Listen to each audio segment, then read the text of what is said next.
Let me start by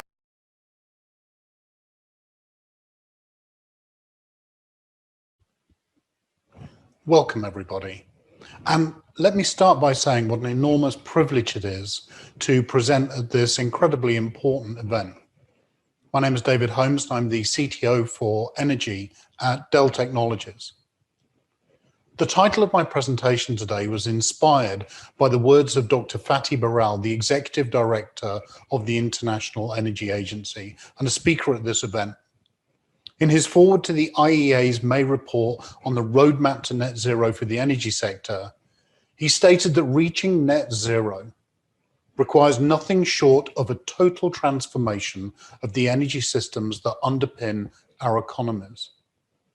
And Larry Fink, the CEO of BlackRock, underlined this in his annual letter to CEOs when he said that there is no company whose business model will not be profoundly affected by the transition to a net zero economy. As the transition accelerates, companies with a well-articulated long-term strategy and a clear plan to address the transition to net zero will distinguish themselves with their stakeholders, with customers, policymakers, employees, and shareholders, by inspiring confidence that they can navigate this global transformation. Last October, when I spoke at this event, I talked about Dell Technologies' passion for climate and sustainability, about the goals that we'd set ourselves over the last 2 decades.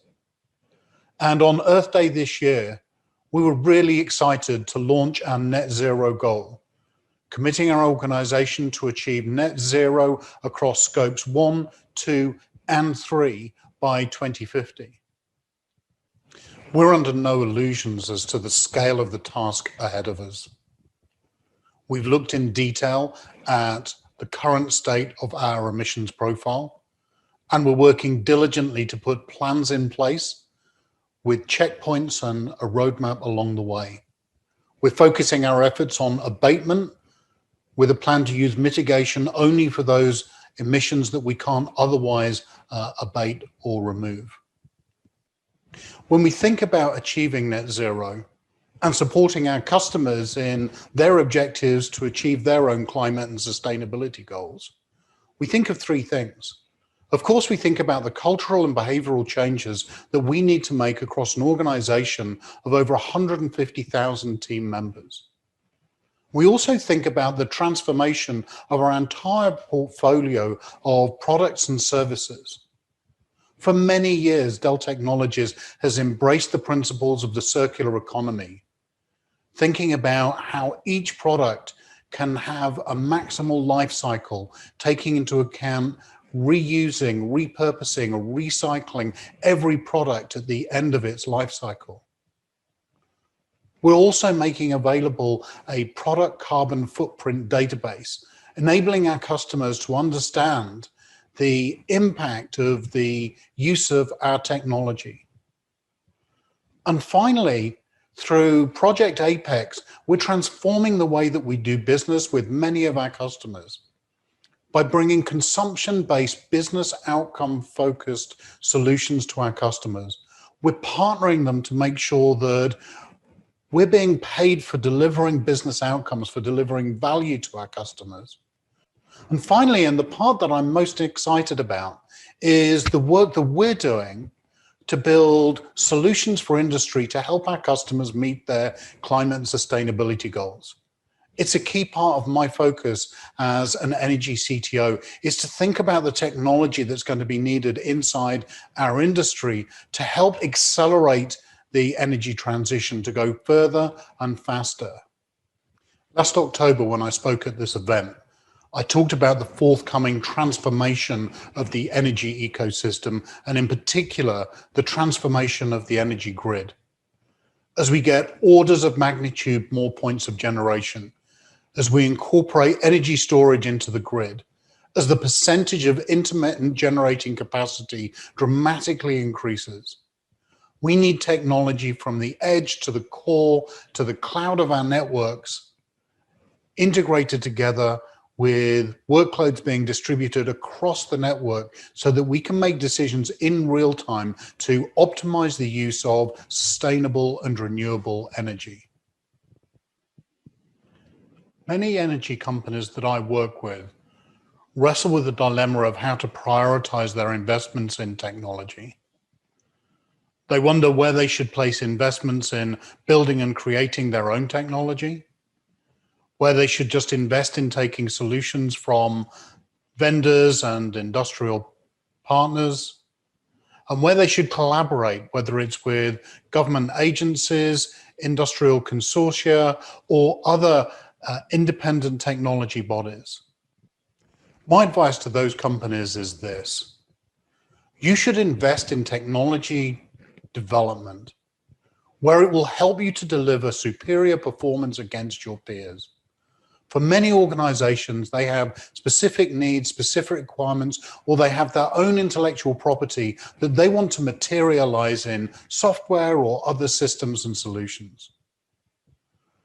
But the vendors will always have a role where they're delivering a differentiated capability, where they provide you a capability that you need. It makes absolute sense to work with those vendors to embrace and to deliver those solutions. But there's also a significant amount of technology that the industry needs as a whole and where collaboration makes complete sense, whether it's through organizations like the Linux Energy Foundation, the Open Groups OSDU Forum, the Open Groups Open Footprint Forum. These are places where the industry is coming together. Energy companies, technology companies, industrial vendors, recognizing that there's a degree of undifferentiated heavy lifting that needs to be achieved that isn't a differentiating capability, where the vendors themselves don't even see a place to differentiate themselves, where it makes sense for the industry to collaborate, to work together to develop these technology solutions. And let me give you a real example of this. Working with the Open Group OSDU Forum and with the Linux Foundation Edge Consortium, companies across the technology spectrum, many of whom are competitors, are collaborating together to build an edge computing capability for the far edge of our energy networks. The principles behind this are to build a secure, zero trust, multi-tenant environment that lots of different technology stacks can be run on, reducing the complexity of our IT and OT environments, and at the same time delivering the highest levels of security and flexibility.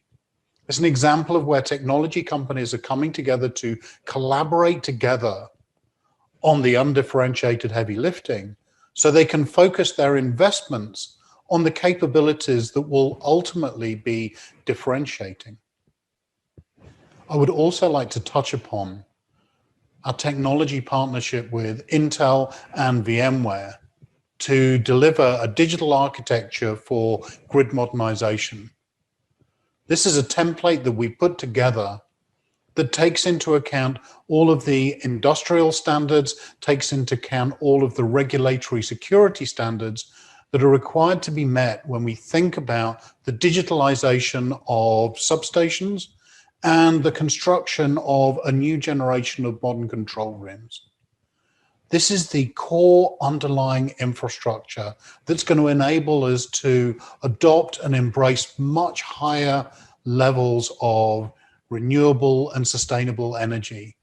It's the technology that's going to help us incorporate energy storage systems. It's the technology that's going to enable us to support more sophisticated demand response systems, to provide the integration of bulk power systems with smart building management systems, with cities, and with individual consumers' homes. I started off my presentation talking about total transformation. I'm absolutely the first to recognize that information technology is just one aspect of the energy transformation and transition that needs to happen over the coming years and decades. But there are four critical pieces of information technology that will be at the core of successfully managing the energy transition. Our approach to delivering edge compute capabilities will give us the real-time intelligent systems we need to control and manage the grid of the future. Cyber resiliency is going to be at the heart of effectively delivering these solutions. For a long time, people focused on the importance of securing their networks, of trying to ensure that we can't be hacked. And now companies are reevaluating their posture towards cyber resilience. They're thinking really hard about cyber recovery. It's not so much how do we prevent ourselves from being hacked, as to how will we respond if and when it does happen. Data management and artificial intelligence systems are begun to be at the core of supporting the levels of distributed energy resources that are going to be deployed on a scale that we've just not seen previously. And communications infrastructure using technologies like 5G is going to be at the heart of this. But there's another dimension to this as well.